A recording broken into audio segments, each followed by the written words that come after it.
welcome back to Miss Cray's classroom. Today our writing lesson is focusing on adverbs, which follows our parts of speech series on YouTube.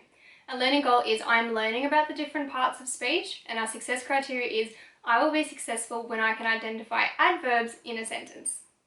Before we begin discussing what adverbs are, let's do a quick recap of what we've already learned about the other parts of speech. So, nouns. Nouns are a person, place, or thing. For example, dog, pencil, bike. They are all examples of nouns. Proper nouns are the names of those nouns, the names of a person, place, or thing, like Nathalia, Moema, Mr. McCallum. Adjectives are words that describe those nouns or proper nouns, like pretty, tall, fast. Now verbs, which we discussed in our last writing lesson, are doing words. They show action, like run, jump, swim, sing. Now as the name suggests, adverbs do add to the verb. However, they don't just add to verbs, they add to adjectives and other adverbs as well. Adverbs are another version of those describing words. They will describe a verb, an adjective, or another adverb. They tell us where, when, how much, or how often something happens. First, let's look at how they describe a verb. Here we have what we call a simple sentence, a noun plus a verb. The girl played.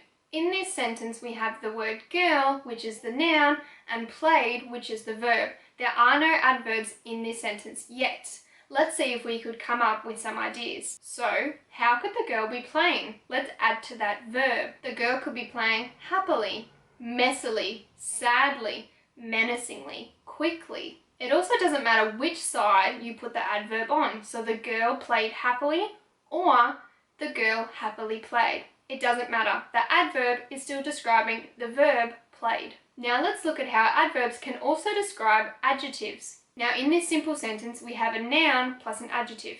Miss Craig is short. Well, let's add in an adverb. How short is she? Miss Craig is very short. Miss Craig is extremely short. Extremely and very are both examples of adverbs describing the adjective, which is the word short. Again, an adjective is describing the noun. So in this case, Miss Craig would be the noun and short is the adjective.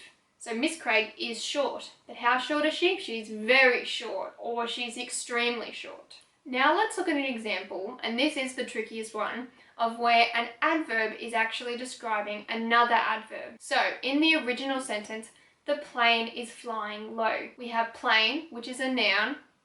Flying is the verb. How is it flying? Low is an adverb. So in this sentence we have a noun, a verb, and an adverb. How could we add in another adverb to describe low, which we already have?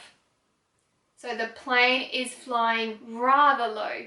So rather is describing how low it is flying. So that is an example of how an adverb can also describe another adverb. That one is tricky, so beware. Now we know that an adverb describes a verb, an adjective, or another adverb. Let's see if we can identify some adverbs in some of our favorite books. So, from the Brothers Gruesome, we have the sentence, they greedily munched their way through the house. In this sentence, what is the verb? What were they doing? Yes, they were munching. How were they munching though? That's the adverb.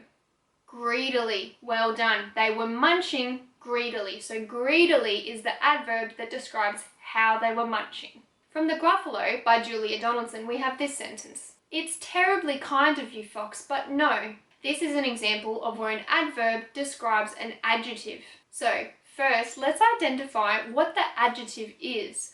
What word is used to describe fox, which is the proper noun? Kind. That is the adjective. Kind is the word that describes fox. So, what's the adverb? How kind is he?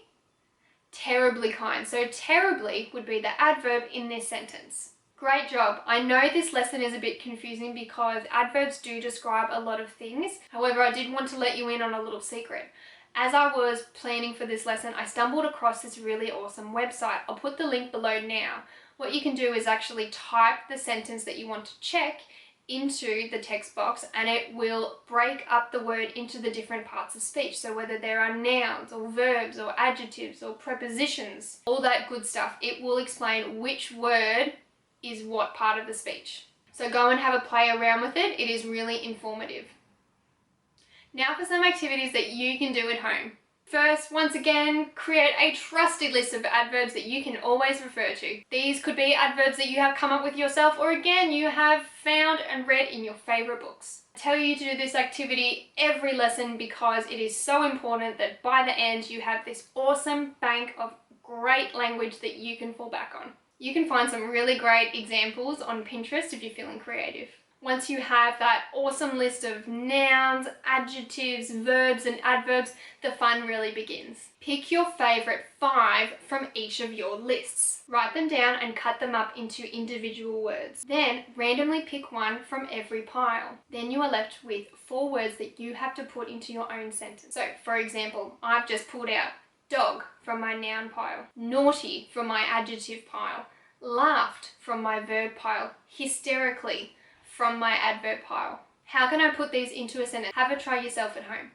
My sentence could be, the naughty dog laughed hysterically. From there, you could encourage those older students to start adding in some more detail to that sentence. So for example, instead of just the naughty dog laughed hysterically, you could say, when the owner fell over, his naughty dog laughed hysterically at him. So you're adding a bit more spice to your writing now. Another activity you could do to practice using adverbs is to write a sentence with one adverb and then change it and see how the change in adverb actually changes the tone of the sentence. So for example, in the sentence, the boy drew a picture. How about the boy frantically drew a picture? Or the boy sadly drew a picture? Or the boy chokingly drew a picture? An adverb can really change the impact of a sentence. From here, you could even play a modified version of charades. What that would look like is completely up to you, but you could have a simple sentence that everyone in the audience sees, and then the person who is acting it out has to pick out an adverb from a hat. So if our sentence, like before, was a boy drew a picture, and the person doing charades pulled out sadly, how could you act out someone sadly drawing a picture?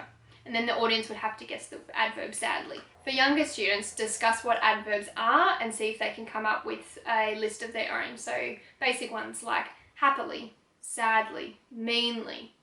Write that word down for them, have them either trace over it or copy straight underneath, and then draw a corresponding picture that demonstrates that emotion and that adverb. That way, those younger students are really connecting words with images. You could also look at picture storybooks. So for example, from The Very Brave Bear, when Bear is tumbling down the hill, how could you describe that? Bear quickly tumbled down the hill. Bear scaredly tumbled down the hill. Bear speedily tumbled down the hill. So ask them, how did they do that adverb? How did they form? Happily, speedily, dramatically.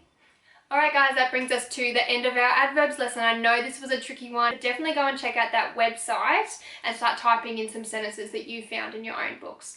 Were you successful today? Can you identify an adverb in a sentence? Do you know that an adverb describes a verb, an adjective, or another adverb? Don't forget to subscribe and hit that bell so you're notified every time I upload. I'll see you next time. Bye!